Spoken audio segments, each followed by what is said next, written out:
Alrighty, hello and welcome to May's virtual meeting for GEG Iowa. I'm gonna give you a real big heads up that there's a certain someone. Maybe. Dang it, it might not show her. Darn, okay. But certain doggo who is already bothering me, so we are going to see whether she is going to be content for our meeting today. But welcome to GEG Iowa. Our website is at the bottom of the screen.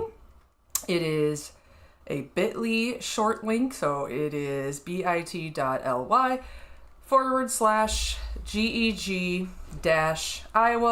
GEG, and the I of Iowa is capitalized. There she is. Hi there, this is Curie, my smart doggy. Not really though. Say hi, Curie. Are you going to attend us today and talk about AI tools? Okay, so if you go to our website, it is pretty self-explanatory. It has some basic information about the group, and then also, one momento. Let me find a different screen for you guys. There we go. Okay, so yeah, if you go to our website, the home screen gives you basic information about GEG in general and GEG Iowa. You can learn some more information about it. GEG, it stands for Google Educators Group, and then we are the Iowa branch. It is just a group of like-minded educators across the world that will talk online about various educational technology topics. And so the Iowa branch, we meet generally about once a month, right? We meet once a month, and I usually pick 3 to 4 different websites or apps and whatnot that we can talk about that I've been using a lot lately. Our website, in addition to having some information about the group, we have 2 other main tabs. We've got the events tabs and the learn more. The events tab will always have our next meeting date and time. It has a link to our live YouTube video feed and the agenda that we will be talking about today is linked on there as well. It is the same agenda link since the beginning of our group. Oh, the doggy. And this is our last meeting of this school year, so I will be kind of revamping the agenda for next year, but it will be very easy because it's all the same link.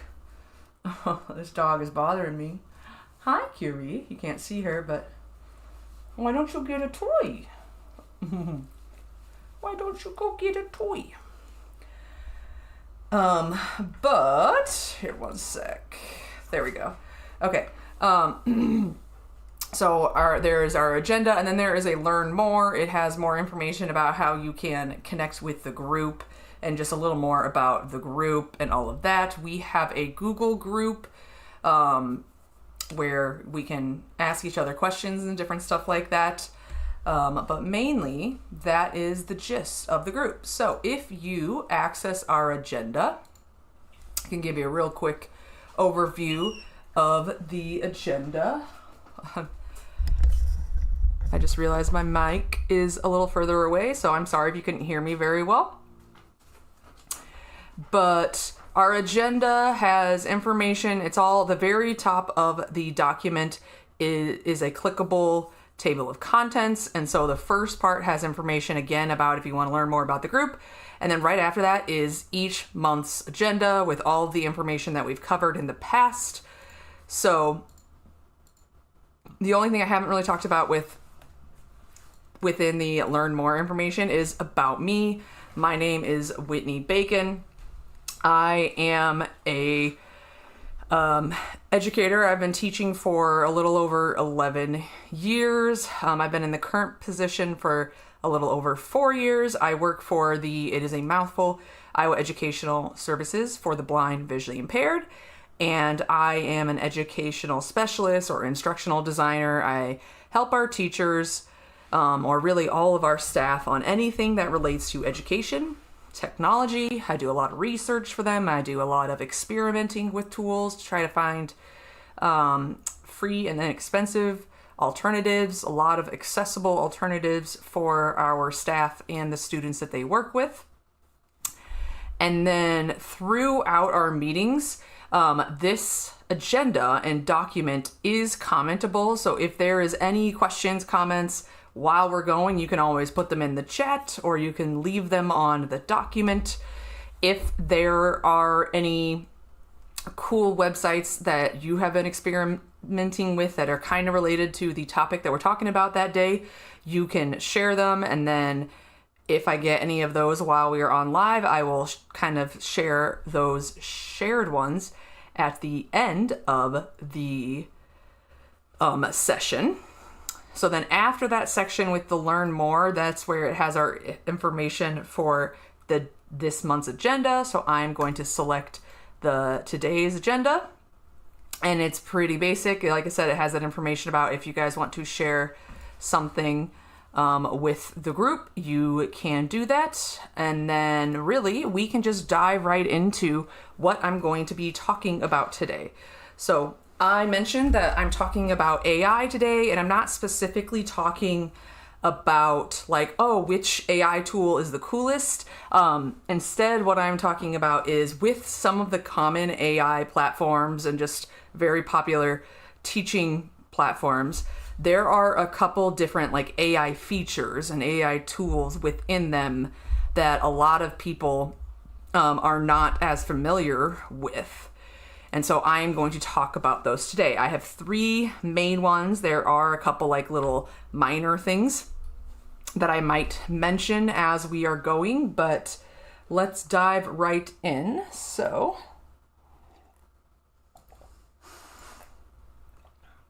this first one, I technically should have included one more word with it, but we're going to talk about Google Gemini Canvas. Specifically, Canvas is a specific feature available on Google Gemini, or Gemini, whichever one you want to call it, that I have recently experimented with for work because it's got some really cool stuff. So I don't know how to initially describe what Canvas is, but Canvas lets you essentially build like a slide deck within Google Gemini, and then you can give it its ideas, and then you can have it have it adjust on the fly. So the link that's on the agenda will directly include it will directly take you to Canvas. But if you just end up on Google Gemini on the main page and you go to use it, it'll initially, just give you a usual chat, search bar. And so the very first option before you type in whatever you're going to type with Gemini is a plus button or a tool. I think they just call it tools. And then you'll notice there's a couple different things in here. And so the one I'm talking about right now is Canvas. So you can either use the link that I included on the agenda, or you can just select canvas. And so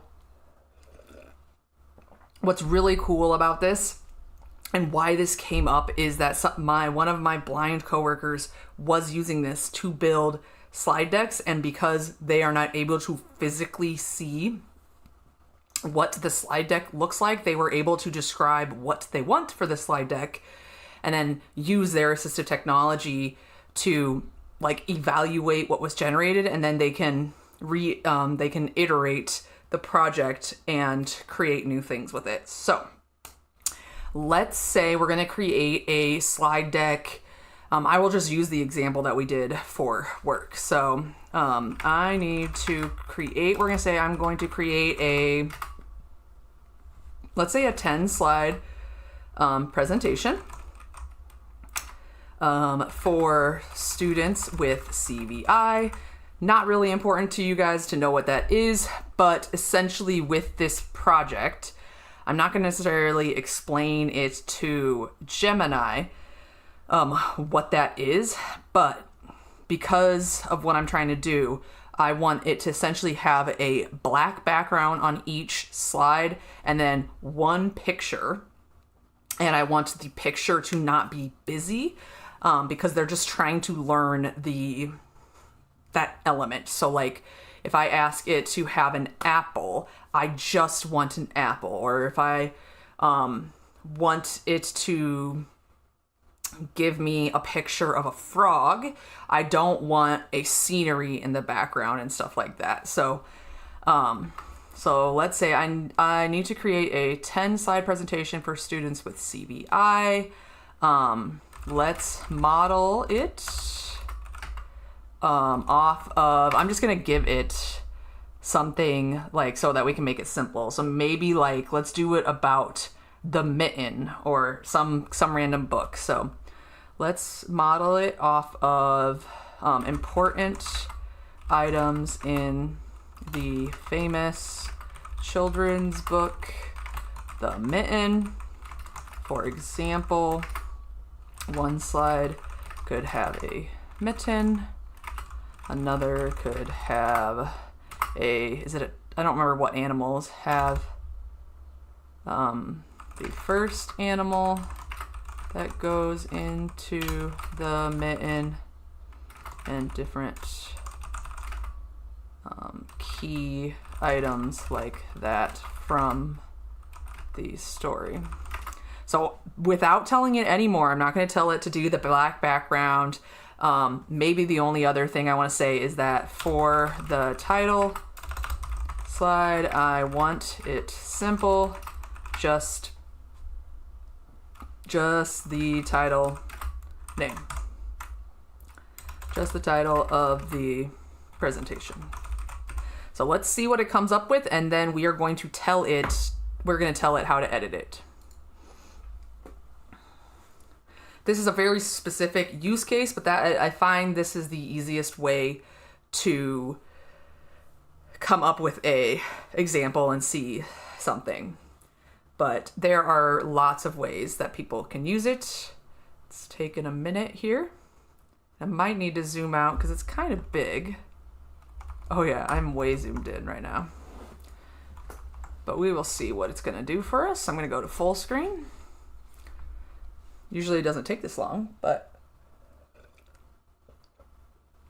And one thing I will say with this while this is generating, I was shocked at how easy and accessible my blind coworker mentioned this was, because they used Gemini in conjunction with their screen reader, and they were not confused. Everything was labeled as it was supposed to. They did want a little bit of extra help to kind of figure out the initial interface, but I was extremely impressed.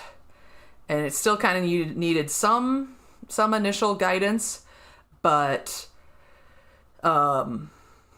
nowhere near what I would expect, especially considering other platforms. So it's still creating this. This usually doesn't take that long. It might just be the fact that I'm broadcasting, so it might be taking longer. While this is generating, I will also note that there is a button that says export to slides, because what you want to do in Gemini is kind of like do your iterations, your initial planning, and especially if you had someone working on this who was blind, they would want to make as many edits as possible in Gemini so that once they export it to slides, they don't have to worry about further editing, especially the photos. So I am curious to see what it's going to say. So on the left, it will have the chat, and I can continue to tell it to do different iterations. And then I can also browse through the slides. And so it told me that they tailored it to accommodate, kids with CVI. They have a black background, which is what I suggested, in a highly saturated, bright yellow font. So yellow. They made sure that all of the slides were completely free of visual clutter.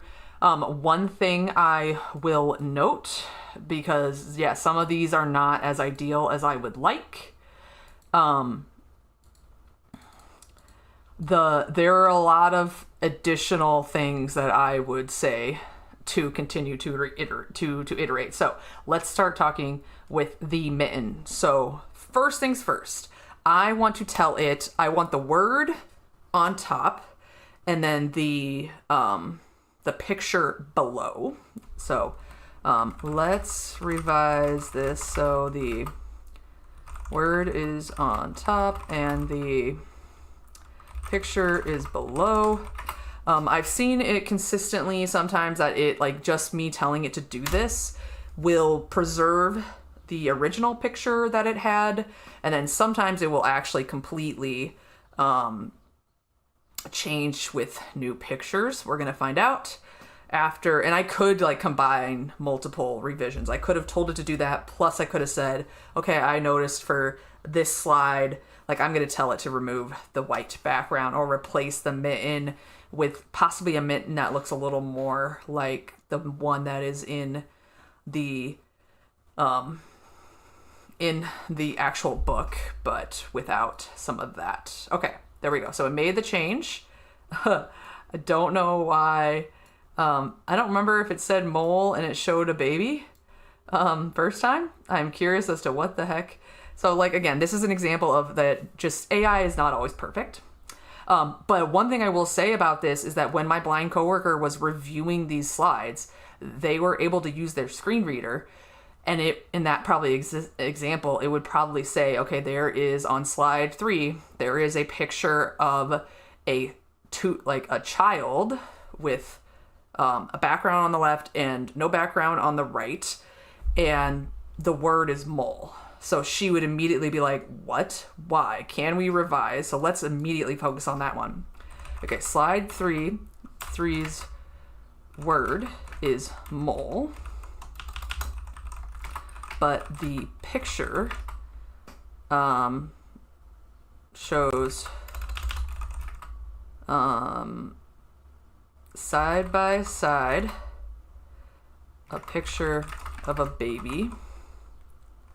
On the left, there is a background behind the baby. On the right, I probably don't need to tell it. Maybe I just say, replace it with a mole, as in the animal. And maybe I'll tell it to reiterate. I want one picture. And let's focus on simple, no background. And I'm gonna say make sure the background is transparent. I don't want a white background or anything. Let's see how that goes.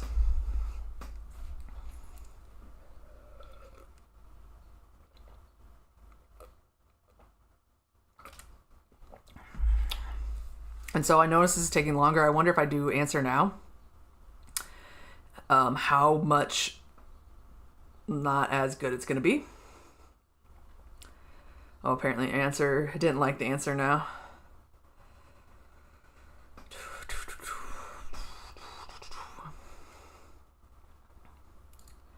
Wonder why it's taking so dang long. Oh, maybe I'll have to switch it from... I might have to switch it to okay, let's see how... Don't love mitten. Okay, so that's better. And so, granted, there is still the stereotypical transparency background, not truly transparent image. Rabbit's good, though. Hedgehog is good. The owl is not good. I'm curious to know whether it, without me having to tell it which slides, I'm going to say, I've noticed there are, how about I'll say, I noticed most slides have a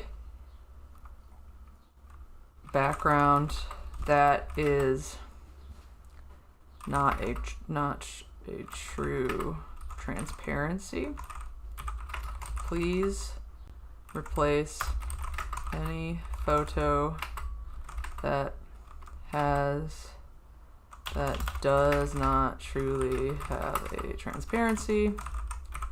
And if you are not sure, please ask follow-up questions. Okay, let's see whether that is successful. And I know this is probably not at all relevant to you guys, but this this actual concept. But you can do this with literally any slide deck that you want. And then I think once we I don't know if anything happened here. That's annoying. Okay, let's see how it did. Okay, that's frustrating. Let's just tell it, let's focus on slide 6. Replace the photo with an owl in front of an owl on with no background. Yeah, I did not have as much trouble with the stupid background situation last time, but this is, just an example. I might switch to, can we switch? We'll see how this one does. And then we will switch to our next topic in a second, y'all.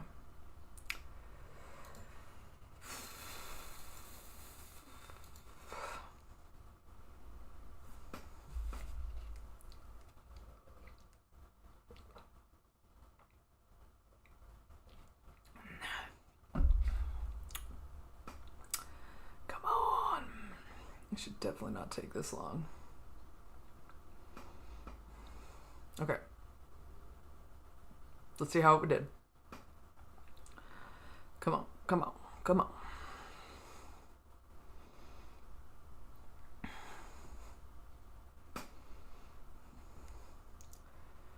Okay.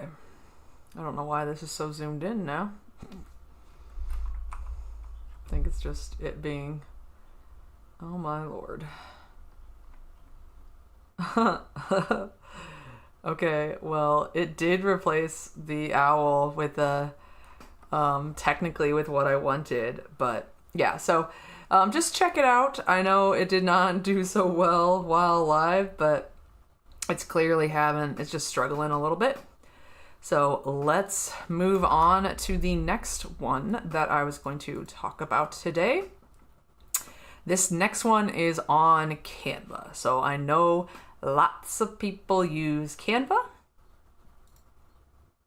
I'm going to switch over to my work account because, as I'm sure lots of you are aware, you can get the upgraded account for teachers of Canva, which means you unlock pretty much everything. Of course, now that they have AI, they're going to start locking down some stuff with that. But if you use the link in here for Canva AI, it will take you right there.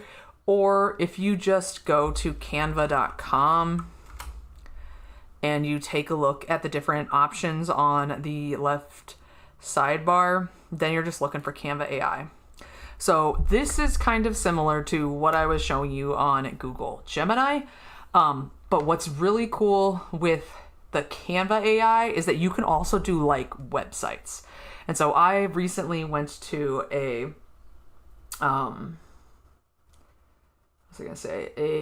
AI summit where it had high schoolers who demoed various projects. And so let's just kind of look at and design some random website. So say I want to design, create a website that allows me to, let's say that is similar to, it's very hard to see this, so let me use one of my tools to change the screen a little bit for you guys. Where is that?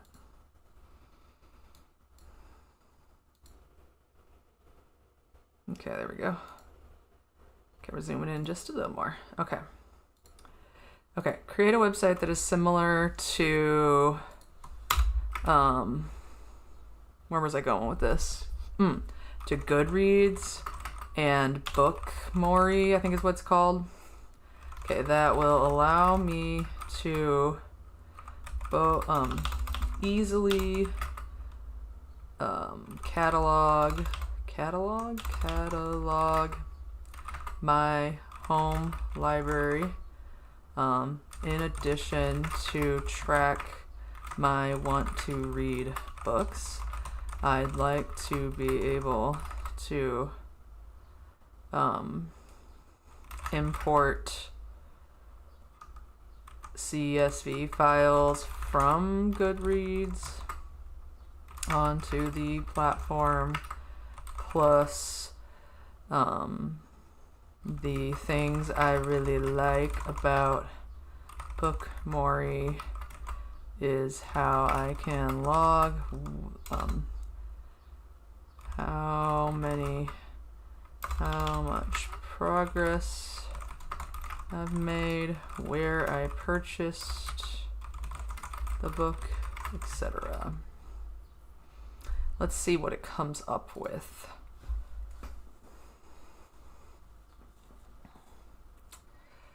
Okay. So this one is very similar to Gemini in that it is, like, the whole point of it is iterative. So it is going to come up with something really quick, and then I'm going to take a look at it, and then you ask it to edit it here. This does not really export out. It will just generate a URL, and then you can use that URL as a real website. So it's really cool. Some demos, some prototypes that the kids did was that they had a platform for educating them on electoral candidates, which is really cool. It had them pull data from existing websites to tell them about each one, and they could also do local stuff. That was really cool. There was one that was called Gas Buddy that would pull information on nearby various websites for telling you affordable gas and whatnot like that. Plus there was trying to compute whether public transit or taking the bike or driving would be better based on certain things. I have not messed with this that much, so I don't know how long this is going to take. but it is telling you how much coding is involved. And I don't remember whether you can specifically change the, there we go. Ooh, okay. I like that it already gave it a name and everything. I like the name, Shelf-Wise. Love it. Okay. So, currently reading my library, want to read finished.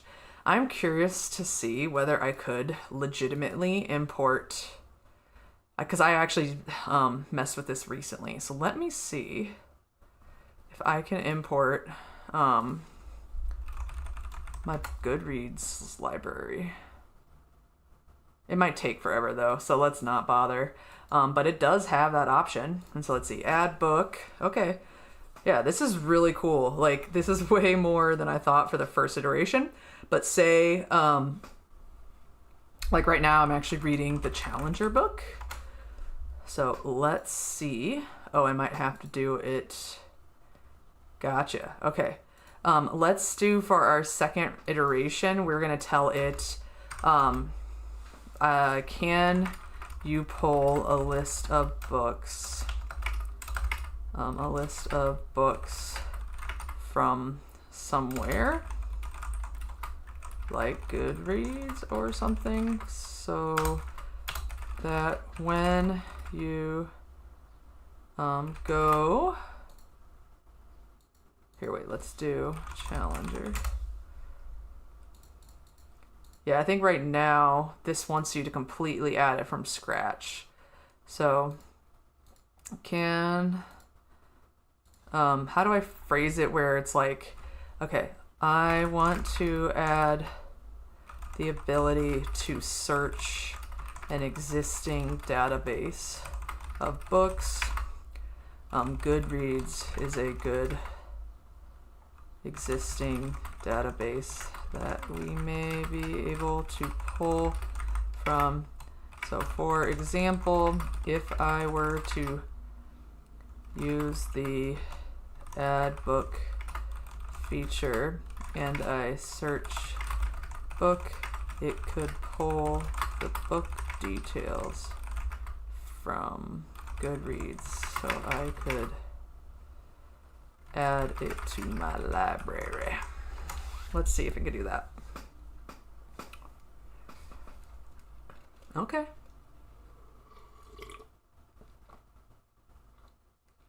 It's going to pull it from Open Library. That's a free public database. Okay, that is really cool. So I'm being curious to see how long it's going to take. And I wonder whether it actually did it. So does it tell me where? Okay, so when you click add book. Okay, I'm curious to see whether this is going to work. And maybe doing the Challenger. Oh, yay. Okay, what is it called? Challenger,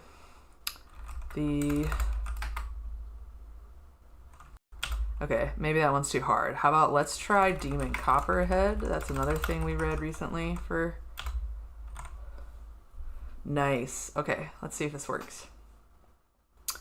Okay, this is cool. It only pulled a little bit of information, but that is okay. Oh my gosh, this is really nice. I might actually have to start using this. Maybe I'll tell it, can we also pull genre and total pages from Open Library?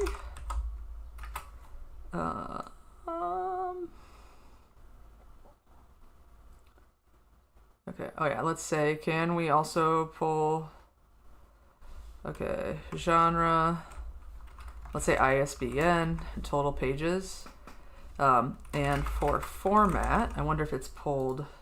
Ooh, it does have, nice, okay, so we don't need to worry about that.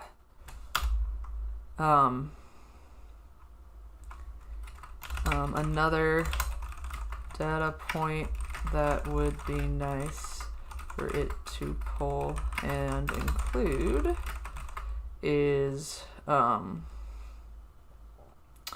the year of publish. Year it was published.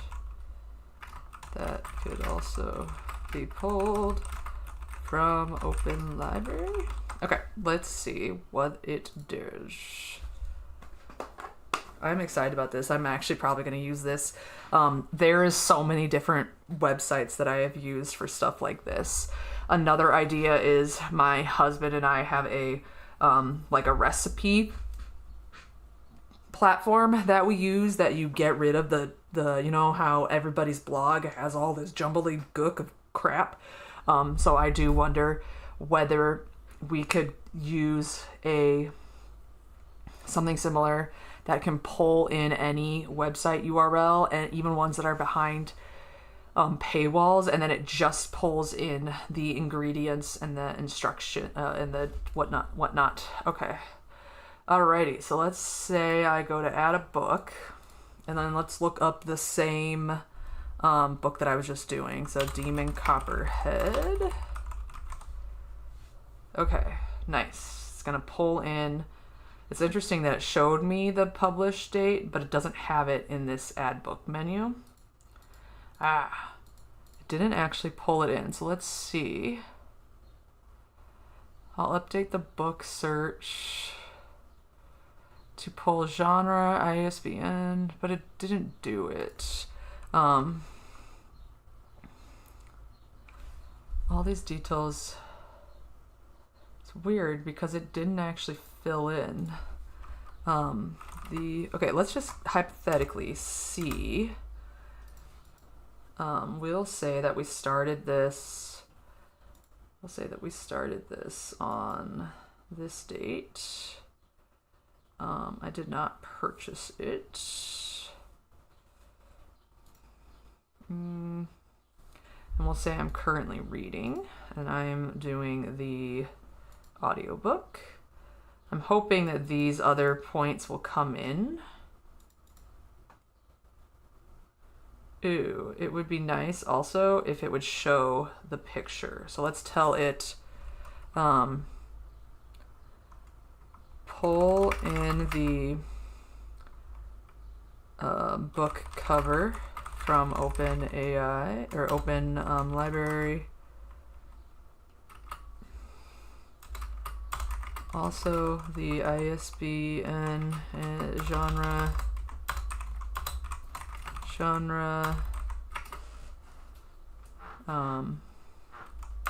and total pages did not actually get pulled in. Let's see if it'll do it this time. So hold on, let's do save changes. Let's see if it does this. So for those of you just joining us, I am showing everybody Canva AI. It essentially will let you build websites that you can then use for whatever purposes. And essentially you tell it what you want it to do. And then through like versions or iterations, you can, it does all this coding for you, and it's awesome. It's just a matter of knowing how to talk to it. So let's see if it did what I asked it to do, which notice like it doesn't have the one that I added, but that's because this is just the, this is all the prototype. So once I were to actually publish the website, then I could actually start using it legitimately.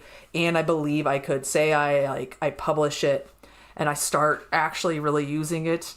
I could also continue the project, improving it as I go. But let's see. Let's try this again with the same book. Okay. So it's interesting that it like sees it, but it doesn't seem to actually pull it in. Like in here. Interesting. Come on. That's annoying.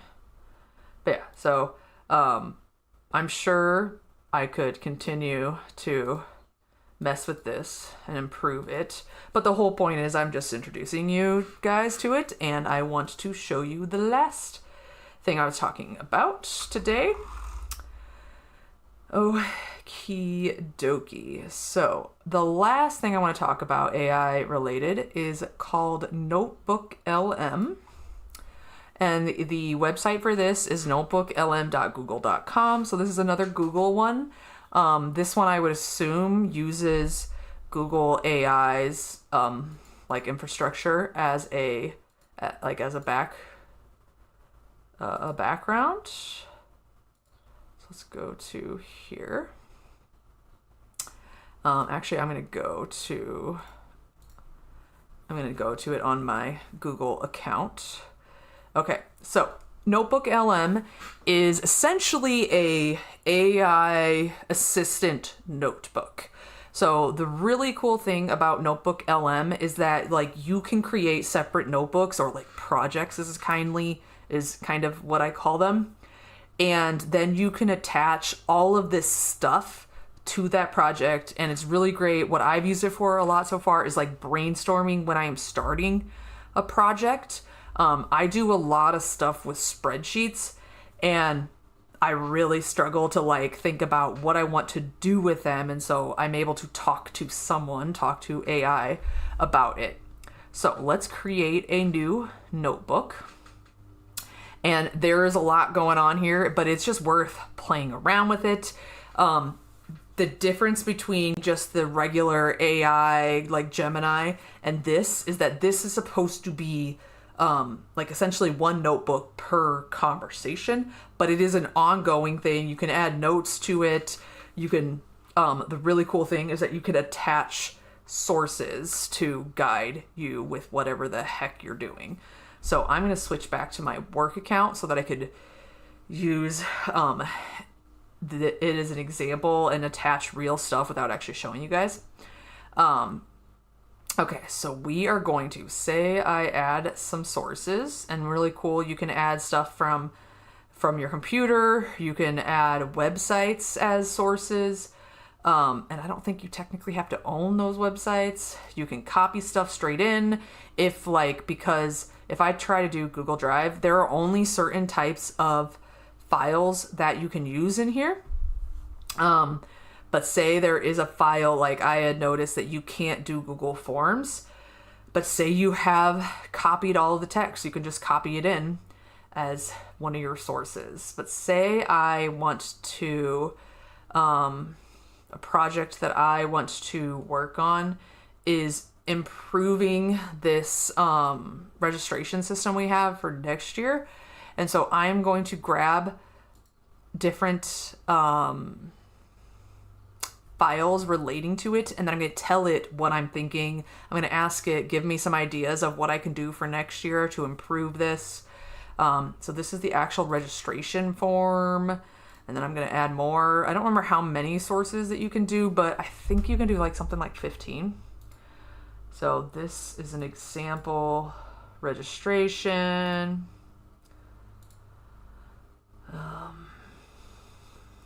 Let's do,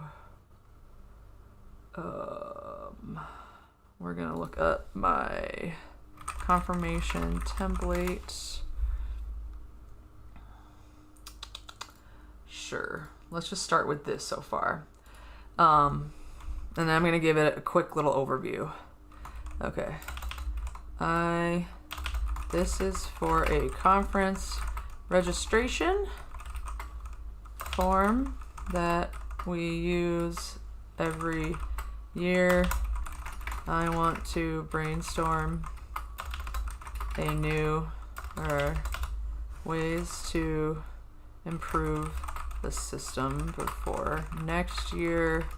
Can you take a look at what I've attached so far and ask me questions about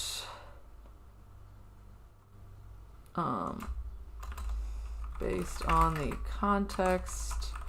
The big thing I'd like to improve is that we use a paid extension to limit the number of available seats in a course, and I'd like to use a script that does all of it without needing the paid description. Let's see what it comes up with.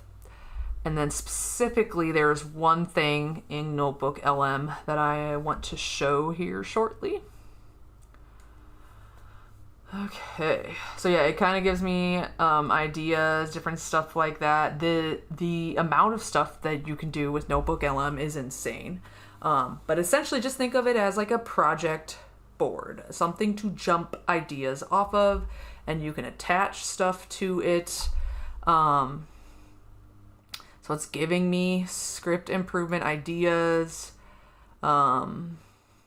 Saying, okay, track capacity, monitor a total sheet similar to your current one that compares currently registered. Okay, yep. Automatically remove a session from the Google form, multiple choice, once a seat limit is reached. Yep. Waitlist management. Instead of just removing a session, the script could move the option to a waitlist. Okay, I like that. So yeah, it's giving me lots of recommendations. The thing that I think is really cool about this is that I could generate a podcast in this platform. So let me do it in the demo version. Okay, so say we want to create, I want to create a podcast discussing the podcast that discusses various literary books. We are we'll say a 6th grade lit and language arts class, and we have large projects for different books. For example, generate a podcast episode about the first, let's say, 5 chapters of And Then There Were None. I'm curious to see if I can do it. The crazy thing about this podcast is it sounds so realistic. It is the most realistic voice I have heard so far with AI involved. I might not have given it enough information yet. The whole point with this is that I'm supposed to like attach stuff that is relevant to this. So I do have stuff, because when I was a 6th grade teacher, I did teach And Then There Were None. It's one of my favorite books, quite honestly. Let's see if I still have access to that. And then, because then I could attach it as sources. Ooh, I do. Okay, so I am going to share this with that test account so I can attach it. Okay, we're going to do that. We don't need to notify me. Okay, so that's the study guide. Let's do, what is this? Oh, that's the entire, I have the entire digital copy. Heck yes. Okay. So let's do that. And then we'll copy one more thing over. The character chart. This is what I really enjoyed. This is one of my favorite projects. I know that because I've ever read And Then We're None, it's pretty dark for 6th grade, but it teaches context clues so good, in my opinion. Okay.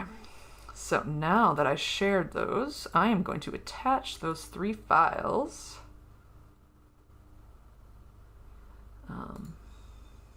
Okay. And I can attach all 3. Let's see if it will generate. I might not even have to tell it. Let's just try this, and I will turn on my audio just in case it immediately starts working. Yeah, it's just actually one of these options, so audio overview. It's going to take a couple minutes.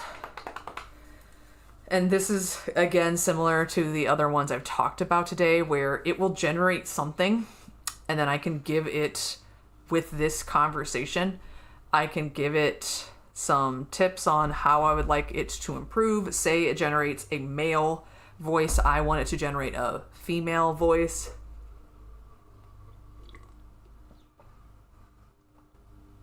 We're going to see how long it takes.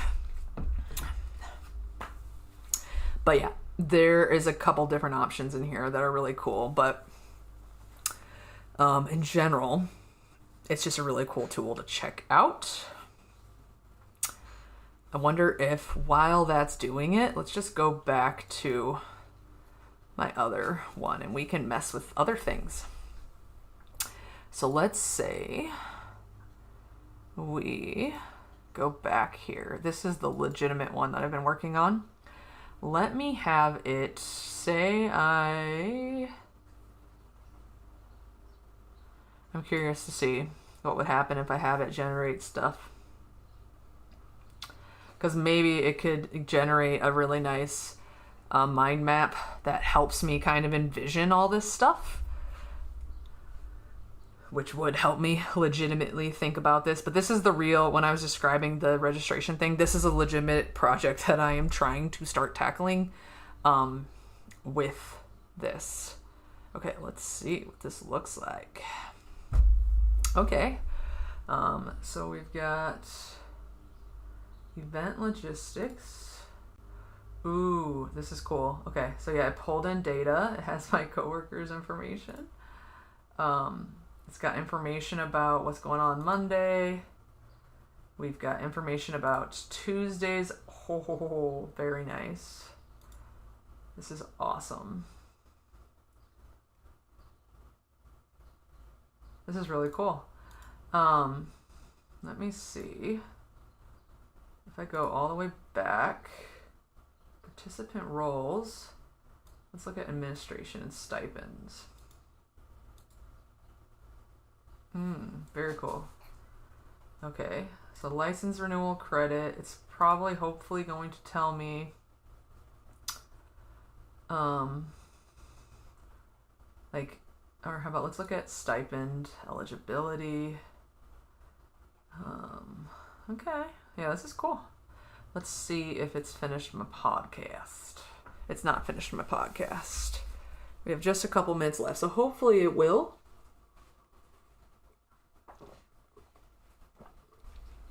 And while we're waiting for that to happen, I can introduce you to the final thing on the agenda. Every month, I try to end this session with a bonus website. It's usually like an enrichment website or just a fun website. How about we'll come back to this in a couple minutes, check in on it. Maybe I'll just split the screens so that, here, yeah, I'll split it so that I will see when it finishes, except maybe it won't let me see. There we go. Okay. So let's take a look at our last thing while that's loading. Okay, so yeah, I always try to include some kind of fun website that is generally not like necessary, but pretty cool. So I am like almost 100% remote. And so I recently heard about this website where it just has awesome, stupid backgrounds that you can then download and use and put as your background in Zoom or Google Meet, stuff like that. And like, I think you can upload your own as well. Yeah, submit background. And so I did it once with a coworker. I think I did The Office. I don't always have ways that I can use it because it can just be very unprofessional. But everything on here is free. It's really good. There's just some funny ones on there. So there's this meme. It would just give your coworkers a chuckle. Or maybe if you do family video calls. Or say you wanted, I don't know what that movie it's originally from, if it's a movie at all. Or we could have The Burning Room. Why is the doggy not in it? Speaking of doggies, Come here, doggy. You can climb over her. Come here. Come here, Bunsen. Never mind. He can't apparently get past his sister, who is an obstacle. Or there's the Matrix background. So hold on, let me see, because I could download any of these and I could actually make them my background on here. Okay, so here is my current background, and then we're gonna do Clippy. Heck yes, we're gonna do Clippy. Okie dokie. Oh, I guess I should show you. I'm looking at Clippy. So I'm going to download Clippy. Gosh darn, I'm sure I gave this and then there were none task. It's probably a much harder task. I should have had it just generate something much easier, but that's okay. So let's see if I can upload that background. Oh no. That did not work, but that's because I don't know what I'm doing. Hold on, cancel. Why is it not?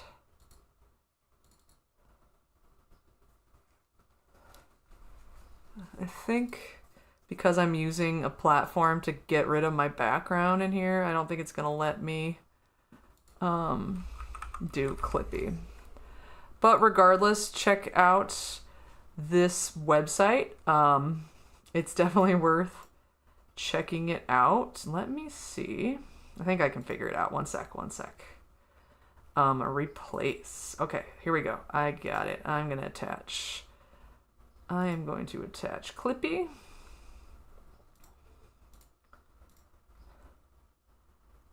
Okay. There we go. So there we go. I've got Clippy. Very stupid, but just kind of fun. Maybe if you end up having to do like a snow day or something, it'd be funny to have some kind of background picture. If you just kind of have to know how to change your background, like on Zoom or Google Meet and stuff like that. But that is a little bit about that. It has finally generated the podcast. So let us hear what they have to say. I'm going to share my audio and I will mute myself. And I know we're like out of time, but just so you guys can hear a little bit of it, here we go. Imagine just for a second that you've been invited to this really luxurious private island. Like an exclusive, all expenses paid getaway. Exactly. Your mysterious host has promised you a free holiday or, maybe a super lucrative job offer, and the sun is shining, the drinks are flowing, the house is just this total marvel of modern architecture. It sounds like paradise, honestly. It really does, but then slowly the dread starts to creep in because you suddenly realize the boat that dropped you off, well, it isn't coming back.